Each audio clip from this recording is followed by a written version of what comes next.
Causing miscarriage मतलब इसका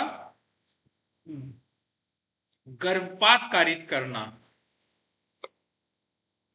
यहाँ basic concept of the law ये है कि कोई भी पर्सन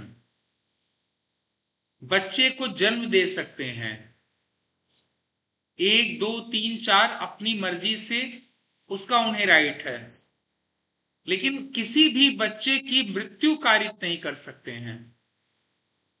अगर आप मृत्यु कारित करते हैं तो ये एक ऑफेंस है। Give birth to so many children you like, but you cannot cause the death of even single one, right?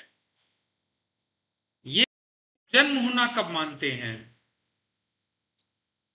अगर वो मदर के बॉडी से उसका कोई भी ऑर्गन बाहर निकल आता है, भले ही उस बच्चे ने सांस ना ली हो, भले ही उस बच्चे को सेपरेट नहीं किया गया है प्लेसेंटा से, मदर की बॉडी से, तो ये माना जाता है कि उसने जन्म ले लिया।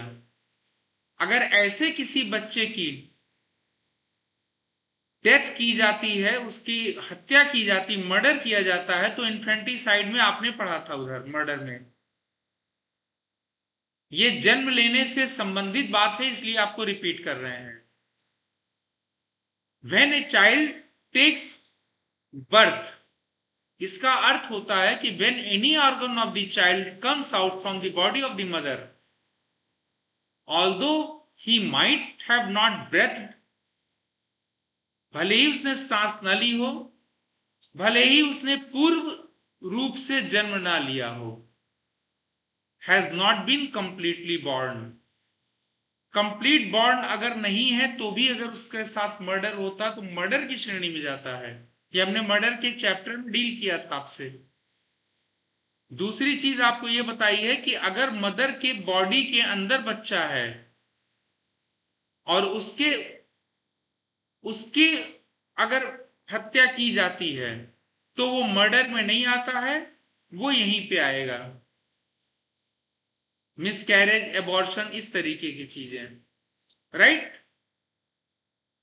अब इसको धीरे से पढ़ते हैं। पहले भी ऑफेंस था, आज भी ये ऑफेंस है।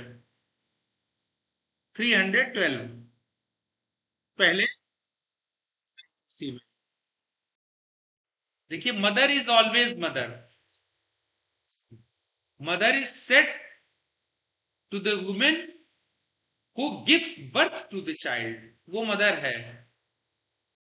जाते हैं तो whoever voluntarily causes a woman with child to miscarry shall, if such miscarriage be not caused in good faith for the purpose of saving the life of the woman, उसके जीवन को बचाने के लिए अगर ना किया गया हो गुड फेथ में, तो बात अलग है, यानी जीवन बचाने के क्रम में कर सकते हैं ऐसा, मदर के जीवन को बचाने के लिए, राइट, गुड फेथ में। अदरवाइज आप ऐसा नहीं कर सकते।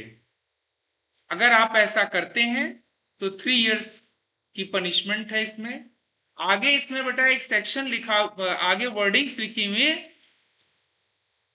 क्विक विद द चाइल्ड, आगे इसमें लिखा हुआ है and if the women be quick with the child, इसका अर्थ होता है कि अगर बच्चे ने कुछ एडवांस टाइम ले लिया है